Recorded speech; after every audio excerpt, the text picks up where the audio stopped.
Japanese ଲୋକମାନଙ୍କର ଅଧିକ ଦିନ ପର୍ଯ୍ୟନ୍ତ ବଞ୍ଚି ରହିବା ଏବଂ ସେମାନଙ୍କର ଖାଇବା ପିଇବାର ରହସ୍ୟ।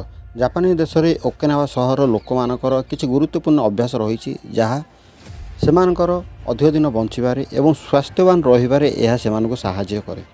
ଜାପାନିଜ୍ ଲୋକମାନେ କୁହନ୍ତି ଯେ ମଣିଷର ଚିନ୍ତା ଲୋକକୁ ଅଧିକ ଦିନ ବଞ୍ଚିବା ଏବଂ ସ୍ୱାସ୍ଥ୍ୟବାନ ନ ରହିବା ପାଇଁ ଏହାର ମୁଖ୍ୟ କାରଣ ଅଟେ। କାରଣ ମଣିଷ ଚିନ୍ତା କରିବା ଦ୍ୱାରା ଏସବୁ କାର୍ଯ୍ୟ ସେ ହାସଲ କରିପାରିନଥାଏ। ଜାପାନିଜ୍ ଲୋକମାନଙ୍କର ଖାଇବା ପିଇବା, ଜାପାନିଜ୍ ଲୋକମାନେ ପେଟ ଭରି କେବେ ବି ଖାଆନ୍ତି ନାହିଁ। ସେମାନେ ନିଜ ଭୋକର ମାତ୍ର 1% ହିଁ ଖାଦ୍ୟ ଖାଇଥାନ୍ତି। ତେଣୁକରି ବନ୍ଧୁଗଣ, ଆପଣ ଯେତେବେଳେ ଖାଇବେ ପେଟ ଭରି ଖାଇବେ ନାହିଁ। ଆପଣଙ୍କର ପେଟ ଭରି ହେବାକୁ ଯେତେବେଳେ ଲାଗିବ ସେତେବେଳେ ଖାଇବା ବନ୍ଦ କରିବେ। ହଁ, ପ୍ରଥମେ ଏହା ଆପଣଙ୍କୁ କିଛି ଅଲଗା ପ୍ରକାର ଲାଗିବ, କିନ୍ତୁ ଅଭ୍ୟାସରେ ପରିଣତ ହୋଇଗଲା ପରେ ଆପଣଙ୍କର ଠିକ୍ ଠାକ୍ ଏହା ହୋଇଯିବ, ଅଭ୍ୟାସରେ ପରିଣତ ହୋଇଯିବ।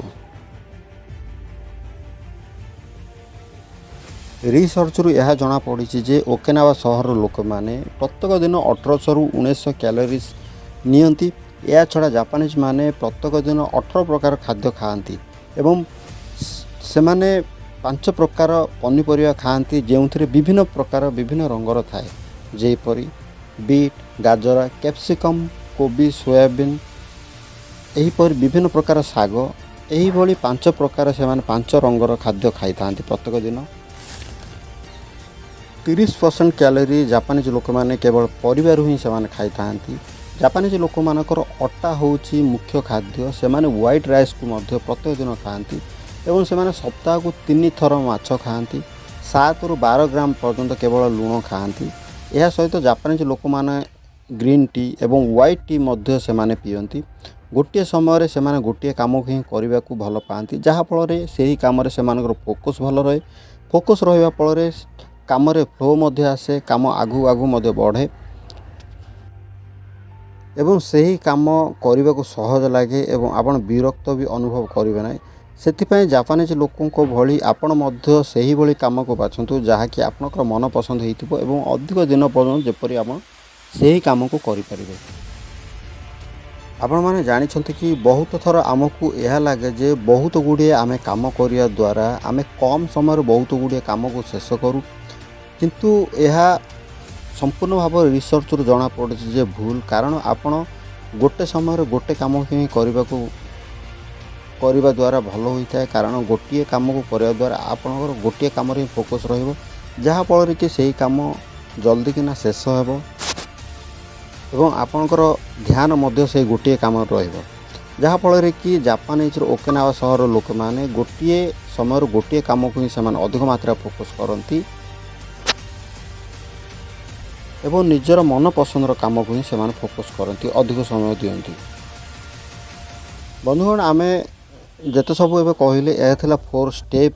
ଏବେ ଆମେ କଥାବାର୍ତ୍ତା ହେବା ଷ୍ଟେପ୍ 5ର ଇକିଗାଇ ରିଟାୟାରମେଣ୍ଟ ଓ ହେଲ୍ଥ ଲେସନ୍ ବିଷୟରେ। କ'ଣ ଆପଣମାନେ ଜାଣିଛନ୍ତି ଜାପାନିଜ୍ ଭାଷାରେ ରିଟାୟାରମେଣ୍ଟର ଯେମିତି କୌଣସି ଭାଷା ନାହିଁ।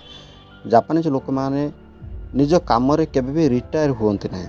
ଆପଣମାନେ ଜାଣିଥିବେ, ଆମେ କିଛି ବୟସ ହୋଇଗଲା ପରେ ଆମକୁ କାମ କରିବାକୁ ଭଲ ଲାଗେ ନାହିଁ ଏବଂ ଘର ଲୋକଙ୍କ ପ୍ରେସରରେ ଆମେ କାମ ବି ମଧ୍ୟ କରୁନା, ଘରେ ବସିକି ରହୁ। କିନ୍ତୁ ଏହିଭଳି ଜାପାନିଜ୍ ଲୋକମାନେ କରନ୍ତି ନାହିଁ।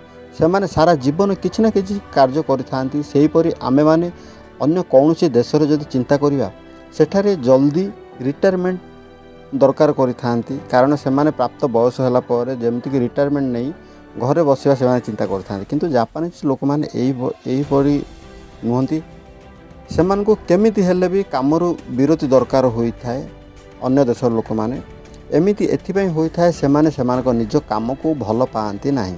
ଯେତେବେଳେ ଆପଣ କୌଣସି କାମକୁ ଜବରଦସ୍ତି କିମ୍ବା କେବଳ ପଇସା ପାଇଁ କାମ କରନ୍ତି, ସେହି କାମରେ ଆପଣଙ୍କୁ ଖୁସି ମିଳେନି, ଯାହାଫଳରେ କି ଆପଣ ଜଲ୍ଦି ରିଟାୟାରମେଣ୍ଟ ନେବାକୁ ଇଚ୍ଛା କରନ୍ତି। ଆପଣମାନେ ଜାଣିଥିବେ, ଆମ ଦେଶରେ ମଧ୍ୟ ପ୍ରାପ୍ତ ବୟସ ହେଲା ପରେ ରିଟାୟାରମେଣ୍ଟ ନେଇ ସେମାନେ ଘରେ ବସିଥାନ୍ତି, କିନ୍ତୁ ଏହିପରି ଜାପାନିଜ୍ ମାନେ କରନ୍ତି ନାହିଁ। ବନ୍ଧୁଗଣ, ଯଦି ଆପଣଙ୍କ କାମରେ ଇଚ୍ଛା ନଥିବ ଏବଂ ଇଣ୍ଟରେଷ୍ଟ ନଥିବ, ତାହେଲେ ଆପଣ ଯେକୌଣସି ଅଫିସରେ କାମ କରନ୍ତୁ ନା କାହିଁକି, ସେଠାରେ ଆପଣଙ୍କୁ ଅଧିକ ମାତ୍ରାରେ ଭ୍ୟାଲୁ ମିଳିବ ନାହିଁ। ଯଦି ଆପଣଙ୍କ କାମରେ ଆପଣଙ୍କ ରୁଚି ଥିବ, ତାହେଲେ ଆପଣ ରିଟାୟାରମେଣ୍ଟ ବିଷୟରେ ଭାବିବେ ହିଁ ନାହିଁ। ଆପଣଙ୍କର ଖୁସି ଆପଣଙ୍କ କାମ ରହିବା ଉଚିତ, କାରଣ ଖୁସିରେ କାମ କଲେ ଆପଣ ଜୀବନ ସାରା କାମ କରିପାରିବେ। ଯଦି ଆପଣ ପ୍ରାପ୍ତ ବୟସରେ ଘରେ ବସିକି ରହିବେ, ବିଭିନ୍ନ ପ୍ରକାର ରୋଗ ହେବାର ଆଶଙ୍କା ବଢ଼ିଯାଏ। ଆରାମ କରିବା ଦ୍ୱାରା ଆପଣଙ୍କୁ ହୁଏତ ଭଲ ଲାଗିପାରେ, କିନ୍ତୁ ଏହା ଆପଣଙ୍କ ଶରୀରର ସେଲ୍ସମାନଙ୍କୁ କ୍ଷତି ପହଞ୍ଚାଏ ଏବଂ ଖାଇବାରେ ଅନିୟମିତତା ଦେଖାଯାଏ। ଏହାପରେ ହାଇପର ଟେନସନ୍ ଯେମିତିକି ବିଭିନ୍ନ ପ୍ରକାର ରୋଗ ଏବଂ କ୍ୟାନ୍ସର ହେବା ଭଳି ମାରାତ୍ମକ ରୋଗମାନ ଦେଖାଯାଏ। ତାହେଲେ ଜାପାନିଜମାନଙ୍କର ଏହିପରି କିଛି ଅଭ୍ୟାସକୁ ଆମେ ଯଦି ଆପଣାଇବା, ଆମେ ଦୀର୍ଘଜୀବୀ ହୋଇପାରିବା ଏବଂ ସ୍ୱାସ୍ଥ୍ୟବାନ ହୋଇ ବଞ୍ଚିପାରିବା। ଯେତେ ଦିନ ପର୍ଯ୍ୟନ୍ତ ବଞ୍ଚିବା, ଆମେ ପ୍ରତ୍ୟେକ ଦିନ କମ୍ ସେ କମ୍ 25 ମିନିଟ୍ ପର୍ଯ୍ୟନ୍ତ ଚାଲିବା ଏବଂ ଇଲୋଭେଟର ଯେଉଁକି ଆମର ଇଲେକ୍ଟ୍ରିକ୍ ସିଡ଼ିମାନ ସହର ଅଛି ସେସବୁ ବ୍ୟବହାର ନ କରି ଆମେ ପାଦ ଚଲା ସିଡ଼ି ବ୍ୟବହାର କରିବା। ସୋସିଆଲ ଆକ୍ଟିଭିଟି ରହିବା, ସୋସିଆଲରେ କିଛି ଯଦି ଆମ ସମାଜରେ କିଛି ଗୋଟେ ଯଦି କାର୍ଯ୍ୟ ହେଉଛି ସେଥିରେ ଆମେ ନିଯୁକ୍ତି ରହିବା। ନିଜକୁ ଜଙ୍କ ଫୁଡ଼ରୁ ବଚାଇବା ଏବଂ ଜଙ୍କ ଫୁଡ଼କୁ ଆମେ ଭଲ ଖାଦ୍ୟରେ ପରିଣତ କରିବା, ଯାହାଫଳରେ କି ଆମେ ଜଙ୍କ ଫୁଡ଼ ଖାଇବା ପରିବର୍ତ୍ତେ ଆମେ ଭଲ ଖାଦ୍ୟ ଖାଇବା, ଯେଉଁ ଖାଦ୍ୟରେ ଆମକୁ କ୍ୟାଲୋରିଜ୍ ମିଳିବ। ଏକ ଭଲ କ୍ୱାଲିଟିର ନିଦ୍ରା ନେବା, ଯାହାକି ପ୍ରତ୍ୟେକ ଦିନ 7ରୁ 9 ଘଣ୍ଟା ପର୍ଯ୍ୟନ୍ତ ଶୋଇବା, ତାଠାରୁ ଅଧିକ ଶୋଇବା ନାହିଁ ଏବଂ ନିଜ ପିଲା ଏବଂ ଗୃହପାଳିତ ପଶୁମାନଙ୍କ ସହିତ ଭଲରେ ଖେଳିବା ଏବଂ ସେମାନଙ୍କୁ ସ୍ନେହ ଆଦର କରିବା।